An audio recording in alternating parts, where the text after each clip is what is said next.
Hello everyone. The difference between being liked and being desired. Why being likable doesn't always mean being desired is a truth about human relationships that people rarely talk about openly. You can be the most pleasant, kind, and easygoing person in a room, someone who is warm, funny, attentive, and genuinely enjoyable to be around, and still end up feeling completely alone at the end of the day. This doesn't necessarily mean that something is wrong with you. It doesn't mean you need to change your appearance, improve your body language, or read more self-help books. Often, the real reason is far more subtle. Likability and desire operate on entirely different psychological levels. This doesn't necessarily mean that something is wrong with you. It doesn't mean you need to change your appearance, improve your body language, or read more self-help books. Often, the real reason is far more subtle. Likability and desire operate on entirely different psychological levels. Most people spend their entire lives trying to become more likable, believing that this will naturally lead to attraction or deep connection. But in reality, the two do not always overlap. Take a moment to think about someone you know, or perhaps even yourself, who seems to do everything right.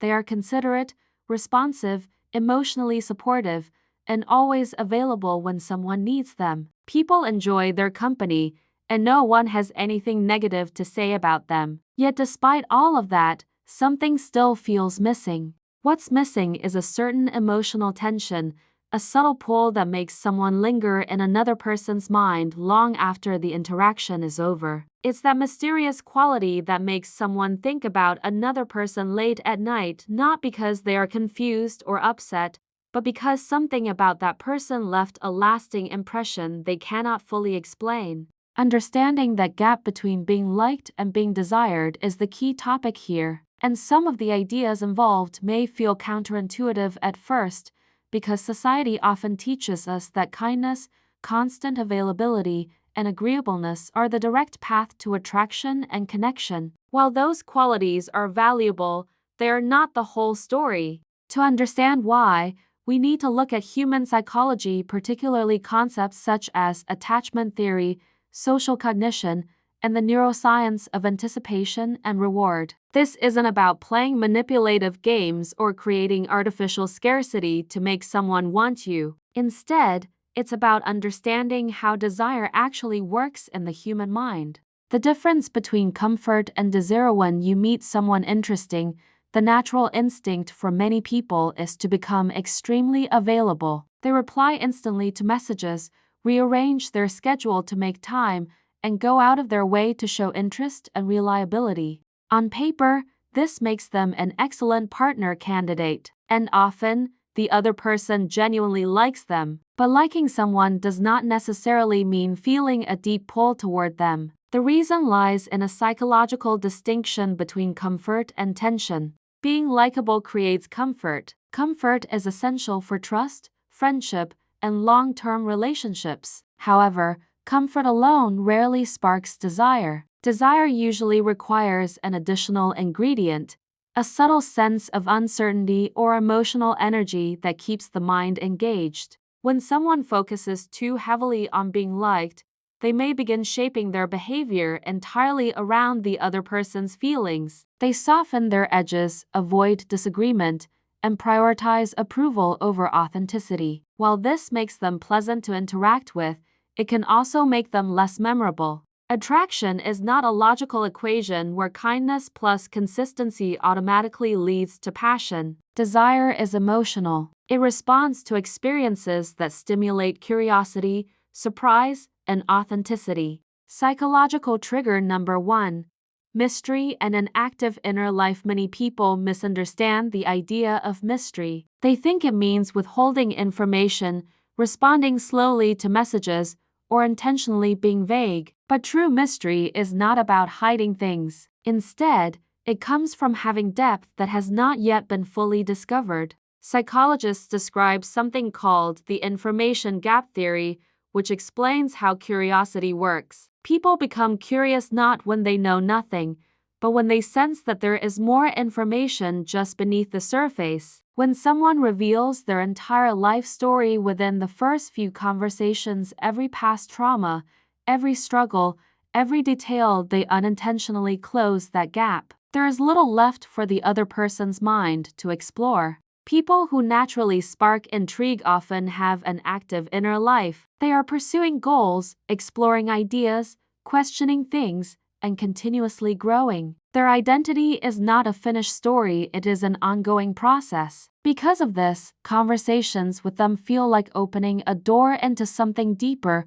something still unfolding. This sense of discovery keeps people interested and emotionally engaged. Human beings have a strong psychological need to feel chosen. When someone senses that your attention and emotional depth are offered selectively based on genuine connection rather than automatic friendliness, it creates a sense of value. Emotional selectivity does not mean being cold or manipulative. It simply means allowing your authentic reactions to guide how much of yourself you reveal. If something impresses you, show it. If something doesn't resonate, you don't have to pretend enthusiasm. When people feel that they have reached a deeper level of connection with you that not everyone gets, the interaction becomes more meaningful. Psychological trigger number 3.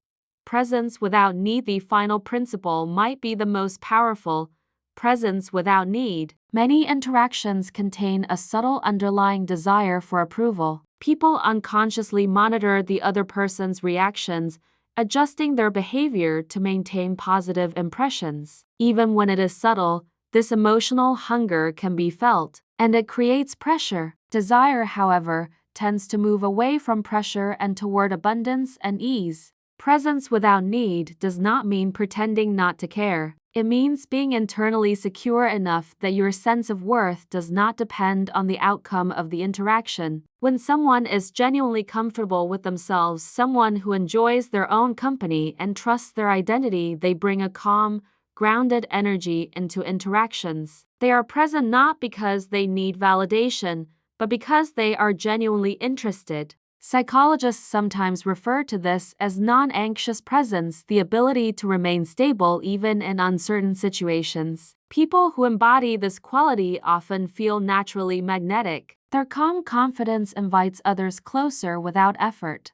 How this appears in real-life in everyday situations, these ideas show up in subtle ways. First, notice the energy you bring into interactions. Are you approaching conversations with curiosity and openness, or with anxiety about how you will be perceived? Second, allow your real reactions to guide the conversation. Genuine interest, thoughtful disagreement, and authentic responses create a more engaging dynamic than constant agreement. Third, respect your own time and life priorities. When you have meaningful pursuits, relationships, and interests outside of romantic attention, it naturally communicates self-respect and independence. Fourth, learn to tolerate uncertainty. Not every message needs an immediate reply, and not every ambiguous situation needs to be resolved instantly. Being comfortable with ambiguity signals emotional stability. The core ideal, ultimately, being liked and being desired, are not the same. Being liked often means removing friction, being pleasant,